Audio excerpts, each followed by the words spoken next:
Hello Payal ji, Smriti ji I am blessed, thank you, God grace. Ahmed Amrani, कैसे हैं आप?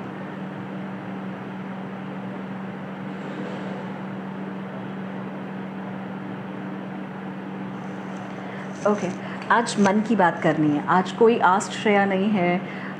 आज कुछ भी रेसिपीज़ या कुछ आपसे बात बताना नहीं है। मतलब बस आज मन की बात करनी है। कोई अवेयरनेस नहीं है, कोई कुछ नहीं है। थोड़े दिन से नहीं, मतलब लिटरली कल से ऐसा हुआ कि माइंड चेंज करने की नौबत आ गई, सिचुएशन सर्कमस्टांसेस चेंज करने की नौबत आ गई। आप लोग सब जानते हैं कि I am not that weak person. मतलब मैं बहुत जल्दी इफेक्टेड नहीं होती, and I always stay very strong. मतलब जो मुझे करना है आई ऑलवेज डू दैट। और मतलब बहुत ही मैनिफेस्टेशन, अट्रैक्शन, पॉजिटिविटी, हमेशा ऐसी पर्सन रही हूँ जो चेंजेस लाने में, बदलाव लाने में I never compromise. So this is my kind of personality. So एकदम से कल क्या हुआ, सिर्फ आप लोगों से डिस्कस करना था। कल पहले भी ऐसा होता था, 3-4 साल पहले ऐसा हुआ था, जब आप एक ही किसी माहौल के अंदर होते हो ना, मतलब जब आप बार बार वही चीज़ें सुन रहे हो। एक टाइम पे ऐसा होता है कि चाहे पत्थर भी हो जिसके पास बहुत लहरें आते जा रही हैं, वो पत्थर भी वीक हो जाता है। सो कुछ कल हमारे साथ भी ऐसा ही हुआ। सो कल मुझे लिटरली ऐसा हुआ कि एक मोमेंट पे तो I was just broken. I ran away. मैं क्लिनिक से भागी चेंज करने अपना माइंड। फिर अपने कुछ ऐसा स्नैक्स लेकर आई अपने स्टाफ के साथ, अल्पना के साथ, और अपनी जो मैं मतलब मेरे लिए यही स्टाफ है सब कुछ, क्योंकि मेरी और बाहर की दुनिया है ही नहीं मेरे लिए। It's just clinic, my patients. बाहर की दुनिया बहुत कम है। मतलब मेरे लिए दुनिया कौन है? मेरे मामा, भाई थोड़ा बहुत जिससे बातें करती हूँ, और बच्चे, हस्बैंड। बाहर की दुनिया नहीं है मेरी उतनी ज़्यादा। मतलब अगर आप मेरे कॉलेज फ्रेंड्स या स्कूल फ्रेंड्स, कोई फ्रेंड्स नहीं रखती हूँ मैं। सो ओके, सो पूनम जी, आपका क्वेश्चन है good fertility and for thyroid. Definitely I will be taking each and every query of yours. दूसरा फ़ोन पे कनेक्ट कर दो। ये कौन सा है? सो राइट, यहाँ पे बहुत सारे डाइट रिलेटेड क्वेश्चंस आ रहे हैं, पर अभी राइट। हरि कृष्ण जी, येस हरि कृष्ण जी, भाई I am going on, I will never quit. So basically मैं आपको किस बारे में बता रही हूँ? Hi Sana, right. Promila ji, psoriasis, fertility, every tip I will be sharing with you. पर आज लिटरली मन था ऐसा कि आपके सामने आराम से बैठकर इस बार कोई 30 सेकेंड्स, कोई ऐसा कोई रील नहीं बनाना है, कोई आपसे कोई नॉलेज शेयर नहीं करना है। जस्ट कि मन की जो बात है वो आपके साथ मुझे करनी है। सो आप लोग आ जाइए फटाफट से और बस मेरी बात सुनिए। सत श्री अकाल रमन जी, विजय जी, तेजिंदर सिंह जी, सत श्री अकाल।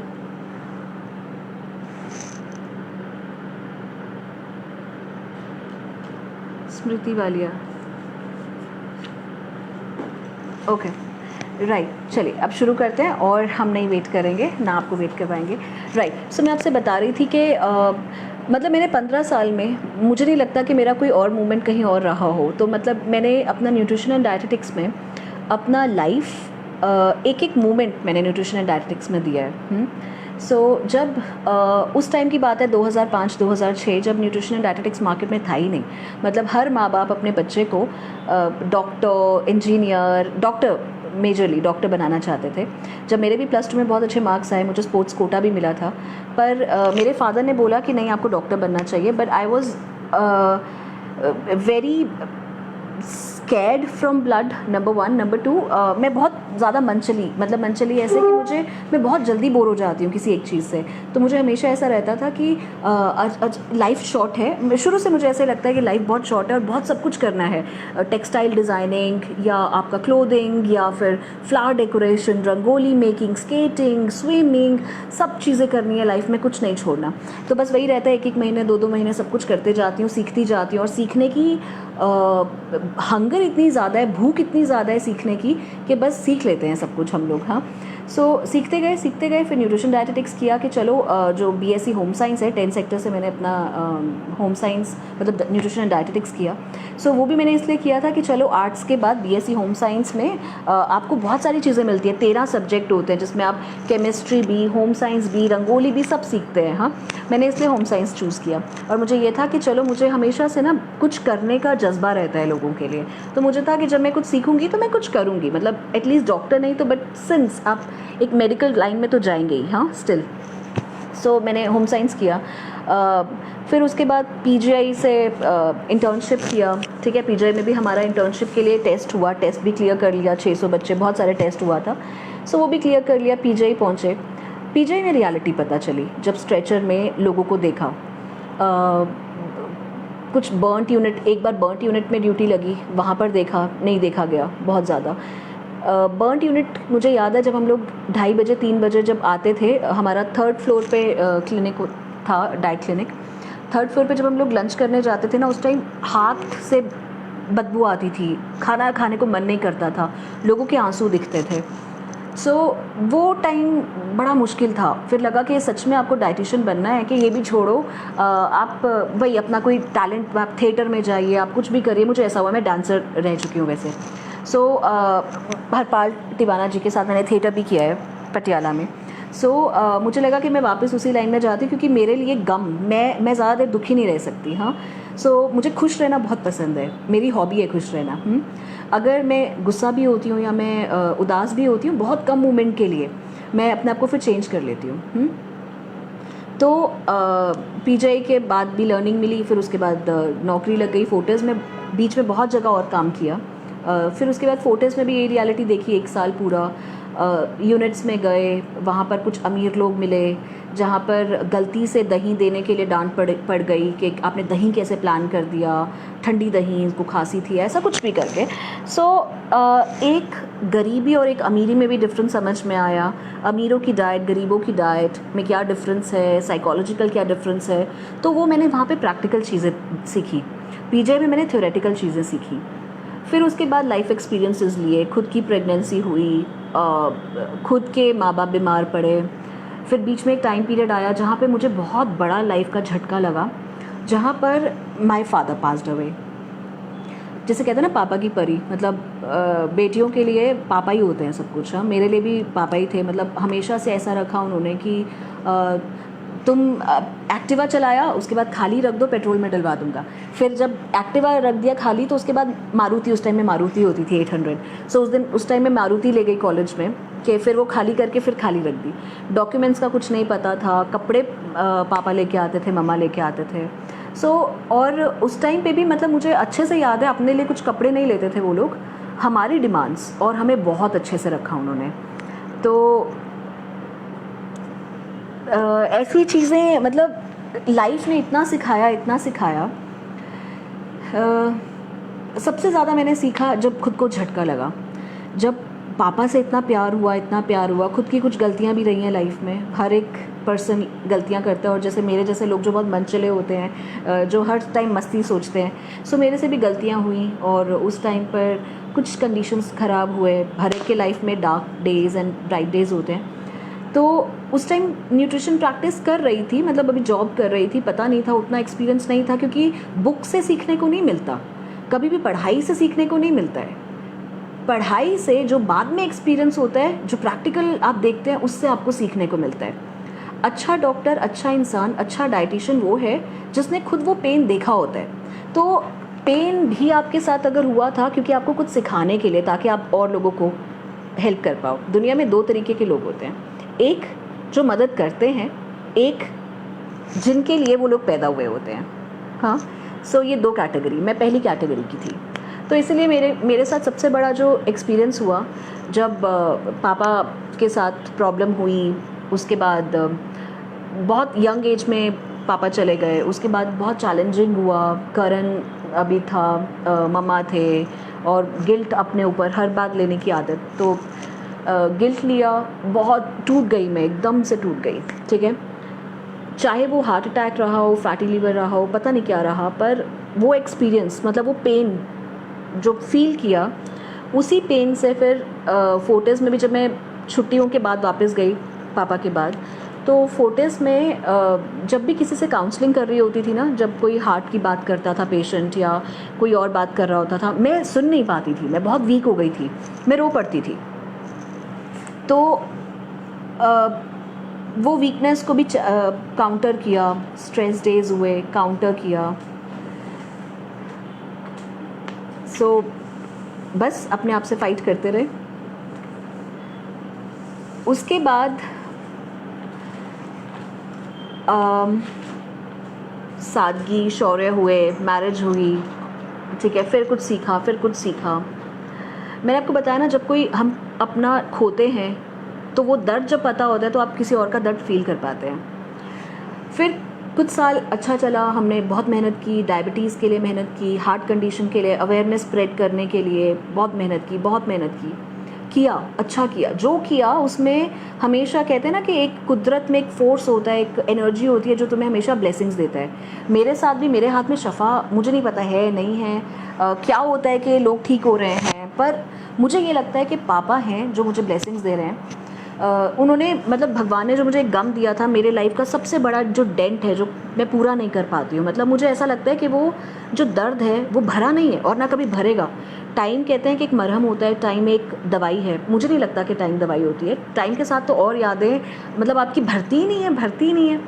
सो चलो, बीच बीच में फिर एपिसोड्स होते हैं, फिर याद आती है, फिर नहीं रहा जाता, ठीक है, फिर कोई आपको मिलता है, फिर आपकी यादें ताज़ा होती हैं। तो कहते हैं ना, आप मेंटली भी, अल्टीमेटली तो आपका ब्रेन, आप मेडिकल साइंस से ही बने हो, आपके सेल टिश्यूज़, सो आप भी थक जाते हो, मैं भी थक जाती हूँ। मेरे भी दिमाग में कुछ हावी हो जाती हैं चीज़ें। जब मैं बहुत काम कर लेती हूँ मैं बीमार हो जाती हूँ, हाँ, मेंटली अपसेट हो जाती हूँ, पुरानी चीज़ें याद आती हैं। तो अब फिर से यही होने लगा। अभी थोड़े दिन पहले कोई बहुत बड़े संत, कोई सिख प्रीस्ट हमारे ज़िंदगी में आते हैं, और वो भी बहुत, उससे पटियाला में हमारा क्लिनिक है। पटियाला में उनको पता चला, किसी क्लाइंट ने हमारे वहाँ से रिज़ल्ट लिया था, तो उनके किसी फॉलोअर को रिज़ल्ट मिला, उनके टीम मेंबर को। तो उन्होंने उनको बताया, जो प्रीस्ट हैं उनको, कि ऐसे ऐसे करके कोई है श्रेया, हम इसके पास लेके चलते हैं। तो जब वो हमारे पास आए तो उनकी बहुत बड़ी फोर्स थी, बहुत सारे लोग थे, और उनकी एज बहुत कम है, मतलब वो 40s में भी नहीं है, मतलब 36, मेरे से छोटे हैं वो, हाँ। सो वो जब मेरे सामने आए तो पहले तो मुझे कि इतनी बड़ी कोई पर्सनालिटी है मेरे पास आई हैं, पर जब मैंने उनके रिपोर्ट्स देखे तो मुझे नहीं पता था, क्योंकि उनके फेस पे इतना कॉन्फिडेंस और उनके फेस पे इतनी स्माइल और ब्राइटनेस थी कि मुझे नहीं लग रहा था कि उनको कोई बीमारी है। वो शायद वैसे ही वेट लॉस के लिए आए होंगे, हाँ, जैसे बाकी लोग भी आते हैं। तो पर जब मैंने रिपोर्ट देखा तो मैं हैरान हो गई कि उनको कैंसर था, उनको पेंक्रेटाइटिस कैंसर था।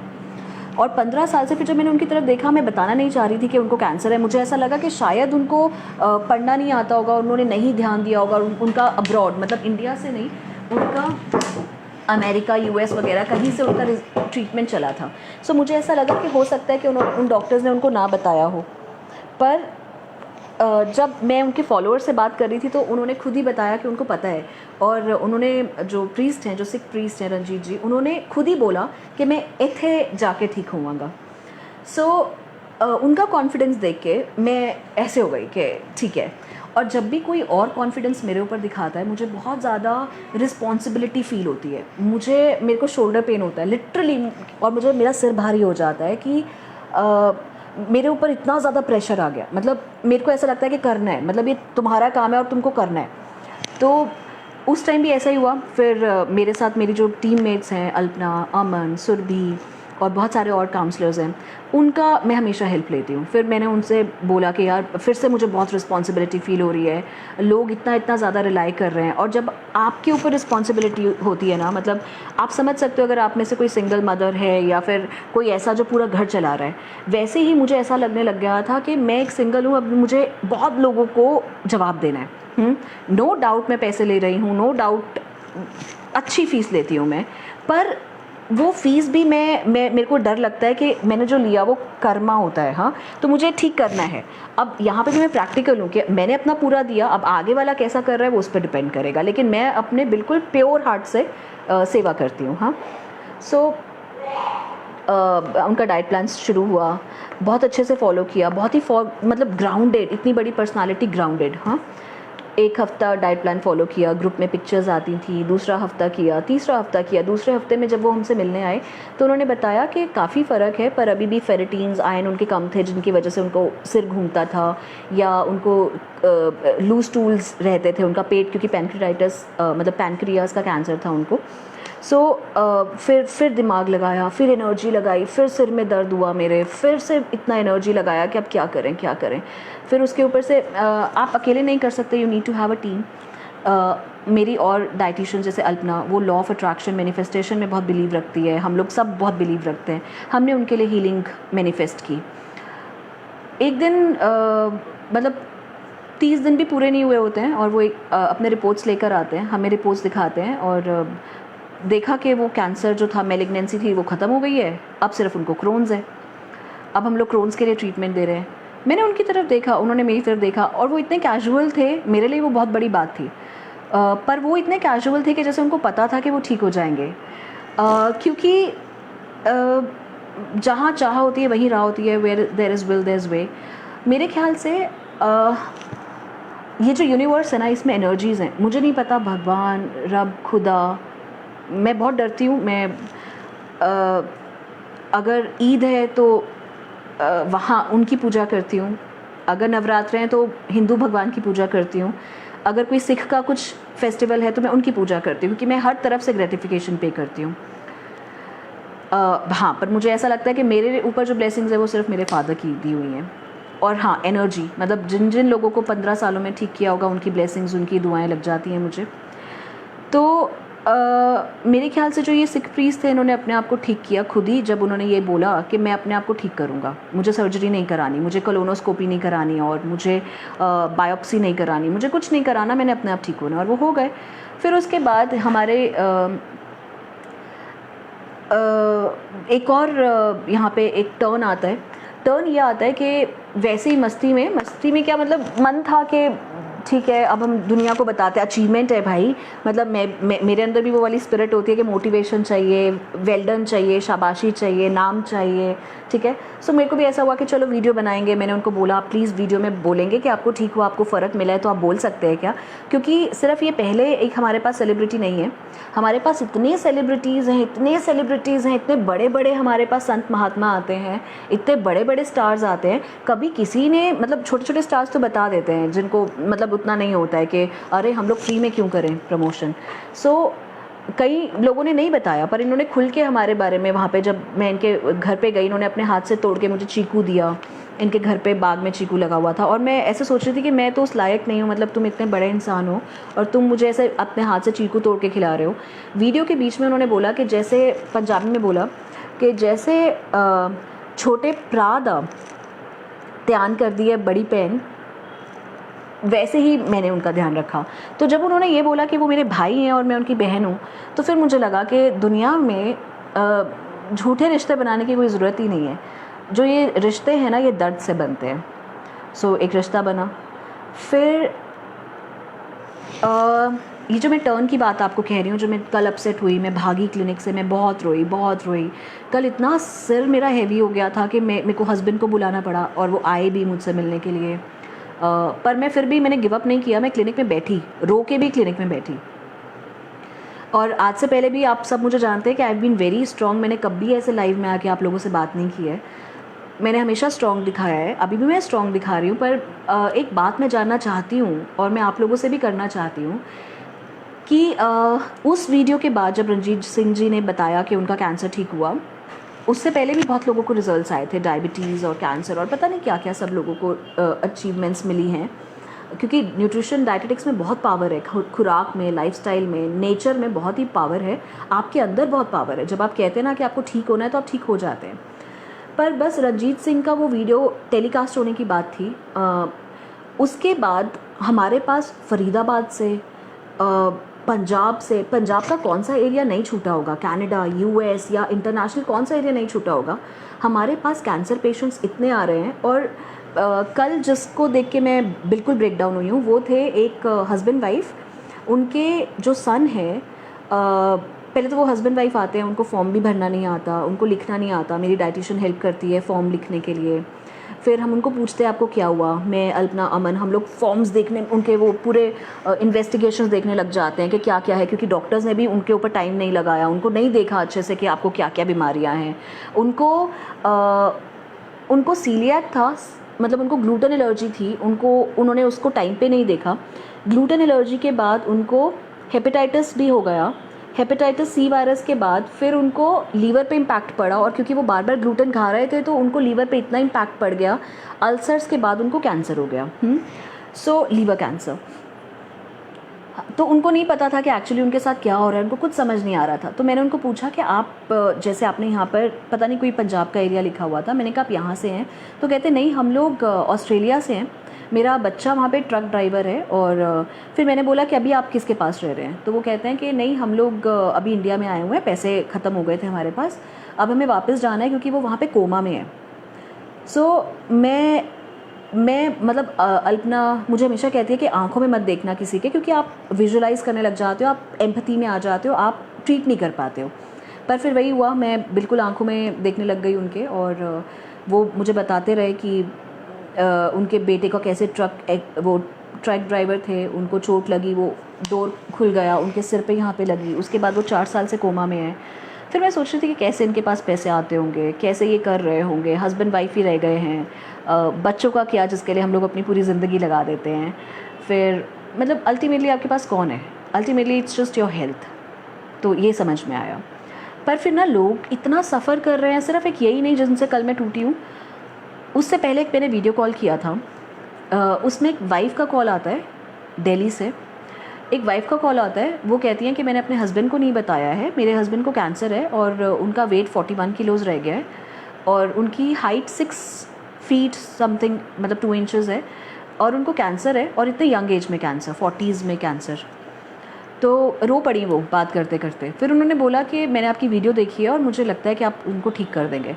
मुझ में फिर प्रेशर बिल्ड हो गया, क्योंकि आप जब तक, वो कहते हैं ना कि डॉक्टर अस्थाना, MBBS, किसी ने देखा हो MBBS डॉक्टर मूवी, सो वो डॉक्टर अस्थाना कहते हैं कि भाई जब तुम अपने बेटी का इलाज करोगे तुम्हारे हाथ कांपेंगे, अपने किसी का इलाज करोगे तो हाथ कांपेंगे, लेकिन अगर तुम इमोशन लेस होके इलाज करोगे तो तुम अच्छा इलाज कर पाओगे। सो कभी भी अपने पेशेंट को प्यार मत करो, होता नहीं है ऐसा, बहुत मुश्किल है। तो उस टाइम पे मैं एकदम ऐसे हो गई कि मुझसे नहीं हो रहा, मैं नहीं कर पाऊँगी, क्योंकि इतना प्रेशर हर जगह से, किसी को लंग कैंसर, किसी को कोई कैंसर, किसी को कोई कैंसर, कोई छोटी उम्र में कैंसर, कोई वाइफ रो रही है उसका हस्बैंड जा रहा है, कोई कपल एक दूसरे का साथ छोड़ रहे हैं ओल्ड एज में। सो ये सब देख के ना, मतलब कैंसर, मतलब दिमाग ऐसा हो गया कि बस मुझे नहीं करना, मैं नहीं हूँ आंसरेबल सबके लिए, मैं जा रही हूँ, मैं नहीं कर सकती हूँ, क्या मैं कर सकती हूँ, ऐसे थॉट्स आए। सो मैंने अल्पना को बोला, मैंने कहा अल्पना कि मैं मानती हूँ रंजीत जी का कैंसर ठीक हुआ, न्यूट्रिशन काम किया, वो उनकी इम्यूनिटी अच्छी हुई, मतलब उन पे मेडिसिन भी असर करी होंगी। सो पर क्या अल्पना, ये सब लोग जो उम्मीद लेकर आ रहे हैं मेरे पास, क्या हम लोग उनका कुछ इलाज कर पाएंगे? तो अल्पना ने बोला हम क्यों नहीं कर पाएंगे, लॉ ऑफ अट्रैक्शन, अगर आप ऐसे छोड़ दोगे, अगर आप ही सोच रहे हो कि क्या होगा, ट्राई करेंगे, तो नहीं होगा। फिर मुझे लगा कि नहीं, आई नीड अ ब्रेक। मैंने कुछ और मीटिंग्स भी थी, 5 बजे किसी ने मिलने आना था, पर मैं भाग गई, हस्बैंड को बुलाया, रोई, बहुत रोई, क्योंकि मैं वो लड़की हूँ जो ये सोचती है कि जो अपने पापा को नहीं बचा पाई, क्या मैं किसी और के साथ तो नहीं ऐसा करूँगी। सो बहुत सैड हो गई, मैं बहुत सैड हो गई। फिर थोड़ा हस्बैंड ने चिल किया, थोड़ा बाहर गई, फिर थोड़ा सा अपने डायटिशियंस के साथ बैठी, थोड़ा पॉजिटिव किया। फिर सोचा कि नहीं, हमें करना है, क्योंकि हमसे कोई करवा रहा है, हम अगर मीडियम है किसी के तो हम ज़रूर करेंगे, हमें अगर किसी इस जॉब के लिए भेजा है तो हम करेंगे। मुझे नहीं पता ये मिरेकल है, ये जादू होता जा रहा है, आप लोग करते हो, आपका ट्रस्ट, आपका फेथ, आपका बिलीव करवाता है, मुझे कुछ नहीं पता कैसे हो रहा है, पर हो रहा है। लेकिन जो चीज़ अच्छी नहीं हो रही है वो है कैंसर। कैंसर इतना ज़्यादा बढ़ गया है, जिसमें फॉल्ट आप लोगों का है, लिटरली। और बात ये अचीवमेंट नहीं है कि ठीक हो रहा है, पर हो भी तो रहा है, वो बात है। अभी अर्थ डे पे, एनवायरनमेंट डे पे चीख चीख के रो के आप लोगों के सामने बात की, आपके सामने नुक्कड़ नाटक किया, मैसेज पहुंचाने की कोशिश की।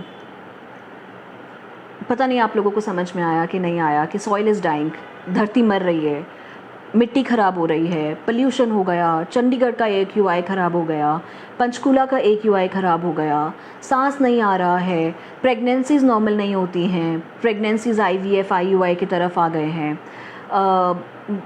बीमार, डिप्रेशन, प्रोलैक्टिन्स बढ़ रहे हैं, डिप्रेशन हो रहा है, बच्चों को डिप्रेशन हो रहा है, जुवेनाइल डायबिटीज़ हो रही है, कैंसर हो रहा है, दुनिया मर रही है, मिट्टी मर रही है, दुनिया मर रही है, हवा ख़राब हो गई, पेड़ कट रहे हैं, पल्यूशन हो गया, पानी बर्बाद हो गया, सब कुछ हो रहा है। अभी आज का न्यूज़पेपर पढ़ा, दिल को तसल्ली हुई ये कि अर्थ अपना काम खुद करा रही है। वीट की प्रोडक्शन इस बार बहुत कम हुई है, किसानों को नुकसान हुआ, सबको नुकसान हुआ, लेकिन अर्थ अपना काम खुद करवा रही है। अर्थ ने पहले सबको समझाने की कोशिश की कि पानी और गेहूं की फसल में बहुत पानी लगता है, बहुत पानी लगता है, पानी ख़त्म हो रहा है, हमारे पास नहीं है, आप और भी मेथड्स ट्राई करो, आप ज्वार, बाजरा, मिलेट्स की खेती करो। नहीं समझ में आ रहा लोगों को, फार्मर्स को नहीं समझ में आ रहा, गवर्नमेंट्स ने कुछ नहीं किया, या ढीले हैं या ढीला काम कर रहे हैं। हम लोग एक एक दिन, हमारे लिए एक एक मूवमेंट बहुत कीमती है, क्योंकि जब कुदरत अपने आई पे आता है ना, तो हम ह्यूमन पावर कुछ नहीं कर पाता उसके आगे। नंबर 1। नंबर 2, गर्मी इतनी बढ़ रही है, हम लोगों को आदत इतनी हो गई है एसीज़ की, हम लोग कूलर्स में नहीं रहते, हम लोग एसीज़ चलाते हैं। एसी जितना चलाएंगे उतनी और गर्मी फैलेगी, उसके जो बाहर जो लगे होते हैं ना वो डब्बे, उसमें और हीट निकलती है, और एटमॉस्फेयर गर्म हो रहा है, और सीज़न में चेंजेस आ रहे हैं, वेदर में चेंजेस आ रहे हैं। हम लोग ये शावर्स और ये वो पानी वेस्ट करने लग गए हैं। खेती मेन बात है यहाँ पे, पराली जलाते हैं। अगर हम लोग ये वीट और इसकी खेती नहीं रोकेंगे अभी भी, सो जो पराली जलाने से धुआं निकलेगा उससे एनवायरनमेंट ख़राब होगा, पानी बर्बाद होगा इनकी फसलों में। उसके अलावा इतना ग्लूटेन और राइस खा के diabetes, blood pressure, heart conditions क्या क्या नहीं होंगे। सो हमें समझना है, हमें ऑल्टरनेट फार्मिंग की तरफ वापस जाना है, हमें अपने पुराने खाने की तरफ वापस जाना है। नॉनवेज खाना बुरा नहीं है, मैं नहीं कहती बुरा है, पर एक लिमिट। मतलब अगर हमें मोमोज़ भी चिकन मोमोज़ ही खाने हैं, हमें चिकन नूडल्स ही खाने हैं, हमें सब कुछ ही चिकन खाना है, तो इतना ज़्यादा डिमांड वर्सेस सप्लाई क्या होगा। हाइब्रिड, आर्टिफिशियल, एंटीबायोटिक्स, ये सब फर्टिलाइजर्स, पेस्टिसाइड्स, सिर्फ आपके खेतों में ही नहीं, आर्टिफिशियल तरीके से और चीज़ें भी बनेंगी। इससे ग्लोबल वार्मिंग हो रही है। सो अभी मुझे नहीं पता कि मेरा ये मैसेज, मेरा वीडियो कितने लोगों को चेंज करेगा। जो मैं फ़ील कर रही हूँ आज मैं आप लोगों के सामने लेकर आई, क्योंकि literally I am affected with the diseases, with the pain of the people. बीमारियाँ इतनी फैल गई हैं, और आप मानेंगे, मतलब मुझे नहीं पता, आप लोग अपना दिमाग लगाइएगा। मेरे पास जितने कैंसर पेशेंट्स आए हैं वो पंजाब बेल्ट से आए हैं, बठिंडा, लुधियाना, हरियाणा से उतना कैंसर नहीं देखने को मिला है, वहाँ पे हार्ट कंडीशंस हमारे पास ज़्यादा आती हैं। पंजाब के एरियाज़ में, और जो पंजाब के एरियाज़ से कनाडा वगैरह और जो इंटरनेशनल गए हैं, उन लोगों का कैंसर। पंजाब में ऐसा क्या हो रहा है कि कैंसर, हमें मानती हूँ जेनेटिक भी होता है, आपका अपना फॉल्ट नहीं होता, पर टोबैको भी है, वीड्स भी हैं, पुराने लोग ओपियम्स भी लेते हैं, सॉरी फॉर ऑफेंस, पर ऐसी चीज़ें हैं। और मतलब पंजाब वो नहीं रहा जवानों वाला, वो भांगड़ा की बीट अब मुझे नहीं सुनती। अब मुझे वो डर, कहर, कैंसर, बीमारियाँ, मुझे अब सब वही दिख रहा है। मुझे नहीं पता कि अभी मैं बहुत ज़्यादा इफ़ेक्टेड हूँ, क्या मैं स्ट्रेस में हूँ, क्या मैं एंजाइटी में जा रही हूँ, मुझसे नहीं देखा जा रहा है ये जो सब हो रहा है। But this is the time to change. First time आप लोगों के सामने ऐसे वीडियो किया है। मेरे टीम मेंबर्स को भी नहीं पता है कि मैं आप लोगों के साथ ऐसे लाइव हूँ, पर मेरे को लिटरली ऐसा लगा कि हम ह्यूमन की जो एक रेस है, जो ब्रीड है, ह्यूमैनिटी का एक ये टाइम है कि वो हम लोगों को वो 30 सेकेंड्स की रील, कच्चा बादाम, ये सब करके कुछ नहीं मिलना है। हम लोगों को अब अवेयरनेस के लिए खड़ा होना है। रील्स बनाओ, फ़न करो, चेंज लेकर आओ, जो करना है करो, पर अपना एक कंट्रीब्यूशन भी दो, बीमार होने से भी बचो। क्योंकि आज अगर मैं बीमार हो रही हूँ, मेरे जीन्स, मेरा डीएनए, मेरा कोडिंग, मेरा मेमोरी मेरे आगे जनरेशन्स को भी ख़राब कर रहा है। ये जो हवा आज आप लोगों ने ख़राब की है, जो मैंने ख़राब की है, ये हवा में जब आने वाला मेरा फ्यूचर, मेरा बच्चा सांस लेगा, वो भी बीमार पड़ेगा। Asthma, respiratory conditions, heart conditions बहुत ज़्यादा फैल गई हैं। मेरे अकेले की बस की बात नहीं रही है। अब हम सबको साथ खड़े होना पड़ेगा। समझना पड़ेगा कि ह्यूमैनिटी मर रही है। कोविड में सब लोगों ने एक दूसरे का साथ दिया, पर हमने सीखा क्या? इम्यूनिटी। डायबिटीज़, हार्ट कंडीशंस, सब लोग, कितने लोग गए हैं, कितने लोग मरे हैं, कितने लोगों ने अपने आसपास वालों को खोया है। हमने उससे भी नहीं सीखा। मोटी मोटी चीज़ें बताती हूँ। कैंसर, क्योंकि अभी मैं कैंसर से बहुत ज़्यादा इफ़ेक्टेड हूँ। मतलब मेरे को और कैंसर नहीं सुनना। मुझे चाहिए कि अगर अभी ठीक है, मैं फ़ाइट कर रही हूँ, अभी जितने लोग मेरे पास आएंगे मैं सबकी मदद करूँगी। मेरे से जितना हो पाएगा मैं उतना करूँगी, बेस्ट दूँगी, जान दे दूँगी। पर हमें भी मतलब अपने आप भी तो कुछ करना पड़ेगा। बीमार, बेबस, लाचार बन के हम लोग क्या करेंगे? ठीक है, मैं भी कितनी टीम लेकर आऊँगी? यहाँ पे भी इतना प्रेशर हो जाता है, मेरी भी डायरेक्शंस छोड़ती जाती हैं। 2 महीने, 3 महीने, 4 महीने फ़ोन रख के चले जाती है, क्योंकि इतना प्रेशर है काम का, इतने लोग बीमार हैं। हमारी जनरेशन्स थी जो हम लोगों ने, हमारे जैसे कुछ लोग होते हैं जो अपनी लाइफ देते हैं न्यूट्रिशन के लिए, डायटेटिक्स के लिए, हीलिंग के लिए। पर हम में से भी ऐसे कुछ लोग होते हैं जो बिज़नेस पे ज़्यादा फोकस है। हाँ, बिज़नेस भी करेंगे, ठीक भी होंगे, पर खुद की भी एक रिस्पॉन्सिबिलिटी है जो करनी बहुत ज़रूरी है। आप जो किचन्स में फॉइल पेपर यूज़ करते हैं ना, ये एल्यूमिनियम वाला, सबसे पहले वो बंद कर दीजिए। एल्यूमिनियम फॉइल हम लोग किचन में यूज़ करते हैं, धीरे धीरे कैंसर फैलता है, एल्यूमिनियम अंदर जाता है। नंबर 1। नंबर 2, प्लास्टिक के जो हम लोग टिफ़िन्स, बर्तन, ये आपके ज़ोमैटो, स्विगी, ये वो सब जगह, चाहे वो प्लास्टिक का ग्रेड अच्छा है या बुरा है मुझे नहीं पता, प्लास्टिक में खाना गर्म करना बंद कर दीजिए, चाहे उसका ग्रेड अच्छा हो। आप लोग अपने कांच के बर्तन में खाना गर्म करो। अगर माइक्रोवेव को यूज़ भी करना है, ढक के कर लो, कम सेकंड के लिए करो। पर अगर गैस पे कर रहे हो, ठीक है, खाना ही उतना बनाओ, बार बार ना गर्म करना पड़े। बच्चों को प्लास्टिक के टिफ़िन्स में पैक करके मत दो खाना। जब हम गरम खाना उनके प्लास्टिक के बर्तन में डालते हैं तो वो प्लास्टिक उनके ब्लड में जाता है। अभी मैंने थोड़े दिन पहले न्यूज़पेपर्स, एक तो आधे से ज़्यादा मेरे ख्याल से न्यूज़पेपर भी एक रीज़न है। न्यूज़पेपर खोलो, वायलेंस, क्राइम, बीमारियाँ, रिसर्चेस, अब तो मतलब ऐसा लगने लगा है कि हर जगह बीमारी है, हर जगह बीमारी है। So time to take an action guys. अब शांत बैठने का टाइम ही नहीं है। अभी नहीं खड़े हुए तो यूनिवर्स, मदर अर्थ अपने आप के लिए खुद ही स्टैंड लेगी।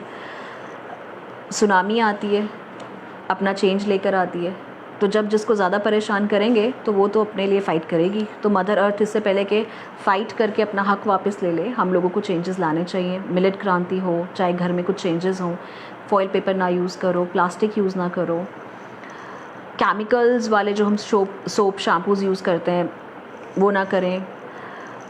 जहाँ पे भी आपको लगता है कि आप कल्प्रिट हो सकते हो, मतलब बहुत ज़्यादा चेंजेस नहीं कैरी करने को, छोटे छोटे चेंजेस हम लोग कर सकते हैं। जैसे अगर मेरे बच्चे उन्होंने पोर्टेबल स्विमिंग पूल में नहाए, उनका भी इंजॉयमेंट है, वो पोर्टेबल पानी, वो मैंने स्विमिंग पूल का पानी रखा मेरे घर पे, वो 1 हफ़्ता चला, ठीक है, चाहे वो प्लांट को देने के लिए हो। ऐसे से कुछ हम लोग मैच्योर डिसीजंस कर सकते हैं, बहुत बड़े चेंजेस नहीं, और ऐसे वाली क्रांति नहीं कि आप मतलब वो प्रैक्टिकली ना हो आपके लिए। एसी, अगर आपको लगता है कि ठीक है कूल हो गया रूम, बंद कर दीजिए, उसको ऑन करके मत छोड़ो। लैपटॉप्स वगैरह जब आप चलाते हो उसको ऑन करके मत छोड़ो। पानी की वेस्टेज नहीं करो। गाड़ियाँ वगैरह जो आप पाइप से धोते हैं मत धोइए, गीला कपड़ा कर लीजिए, बाल्टी में थोड़ा पानी लीजिए, पानी बचेगा। फार्मर्स को एजुकेट करो। मेरी तरफ से एक यहाँ पर जो एक एफ़र्ट है वो मैंने ले लिया है कि जितने भी किसान हैं, जितने लोगों को मैं किसानों को गाइड कर पाऊँगी, उनसे बाजरा, ज्वार, कोदरा, जितने मिलेट्स हैं वो मैं ख़रीदूँगी। डिमांड बढ़ा रही हूँ एज़ बीइंग डाइटिशियन। तो एक तरफ से जो बिज़नेस कर रही हूँ, दूसरी तरफ से मैं एनवायरनमेंट के लिए भी कुछ करूँगी। सो जो पैसा मेरे यहाँ बिज़नेस से आता है, वही पैसे से मैं किसानों से मिलेट्स ख़रीदूँगी।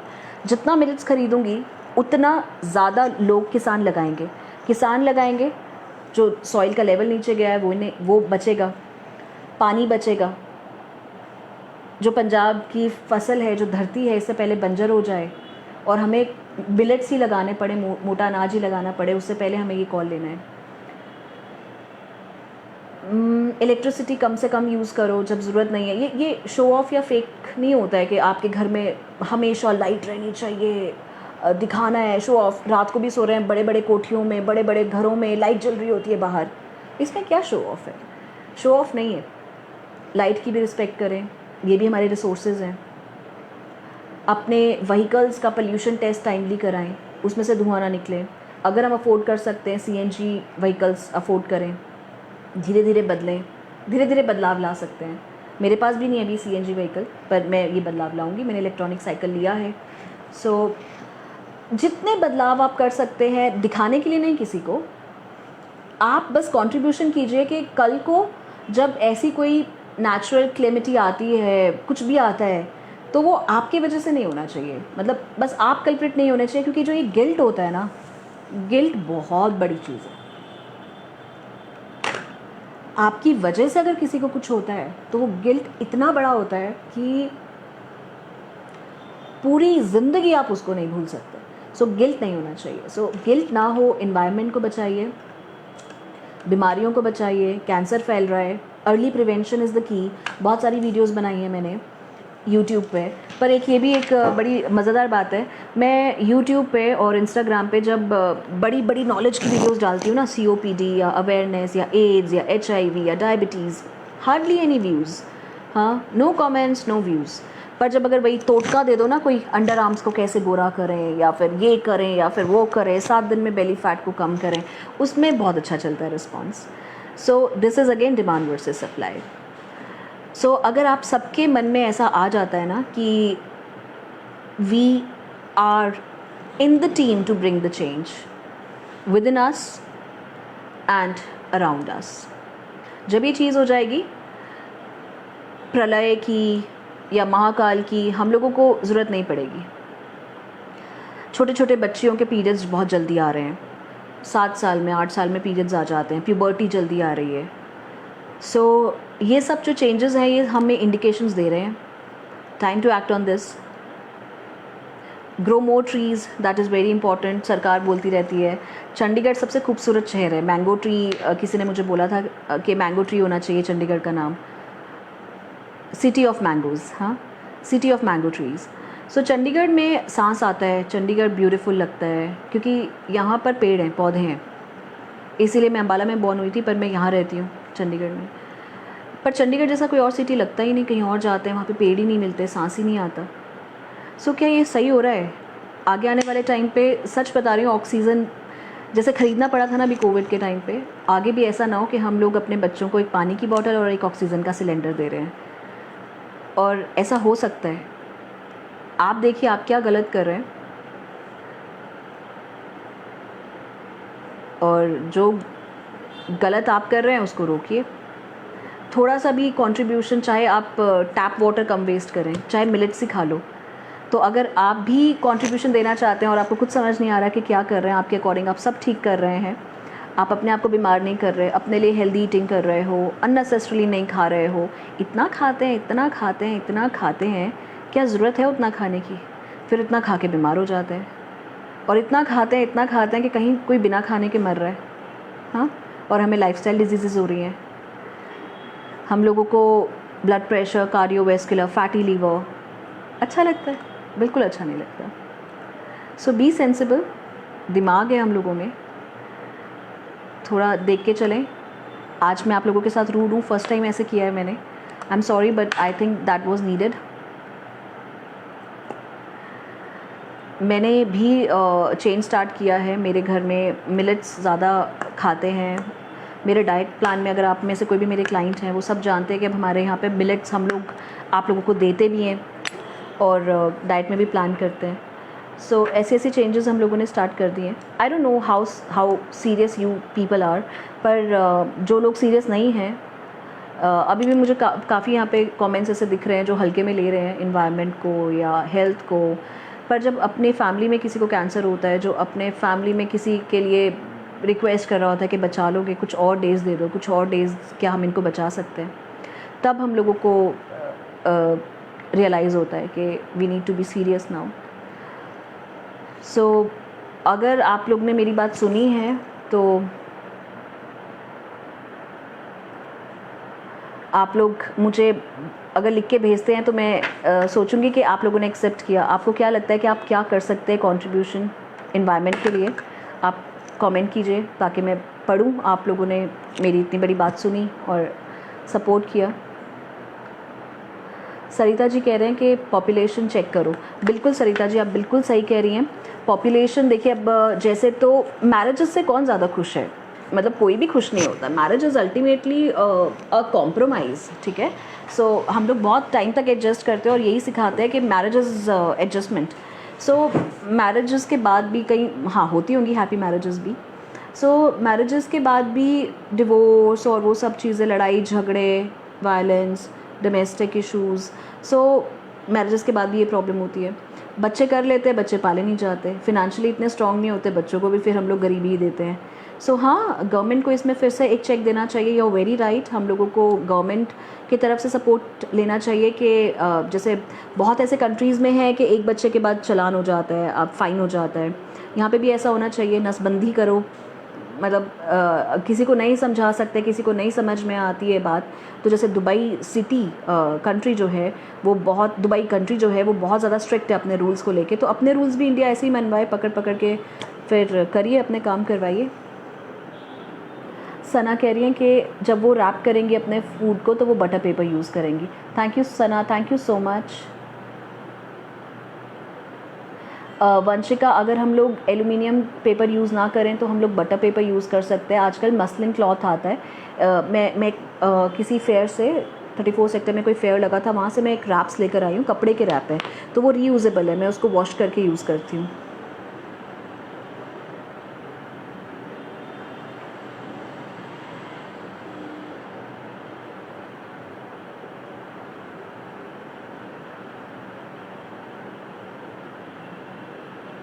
जी प्रीति, अवेयरनेस बहुत ज़रूरी है लाइफस्टाइल के लिए. और right,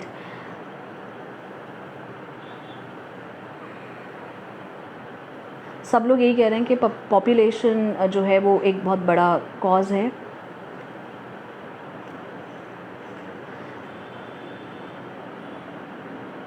thank you Narendra Kaur ji, thank you. आप अग्री करते हैं मुझसे.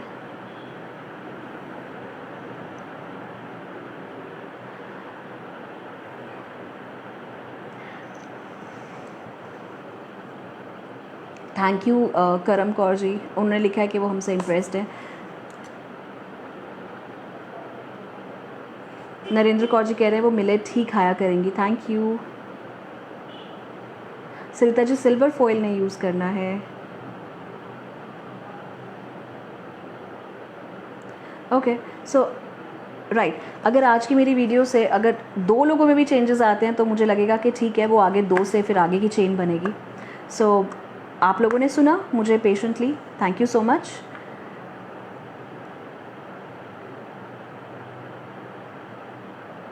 Right, thank you so much. Bye bye.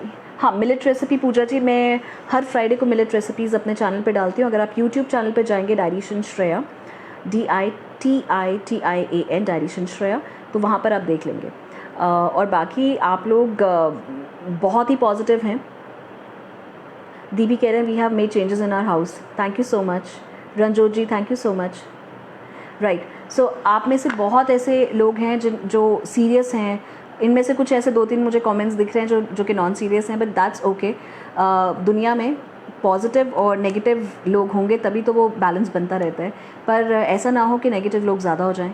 तो इसीलिए जितने भी अच्छे कर्म हम लोग करते हैं, चाहे वो हम लोग रोज़े के दिन अपने आप को स्पिरिचुअलिटी, मतलब हम क्लीन रखें अपने मन को, तन को भी.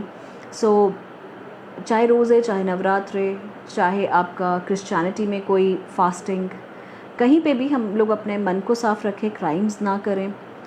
तो ये मेरे ख्याल से जो हम लोग लॉ ऑफ अट्रैक्शन की बात करते हैं, वी कैन अट्रैक्ट। बाकी तो मिलके हम लोग सब चीज़ों को, चैलेंजेस को फेस कर ही लेंगे। Right, thank you so much, bye bye, and let's stand together for a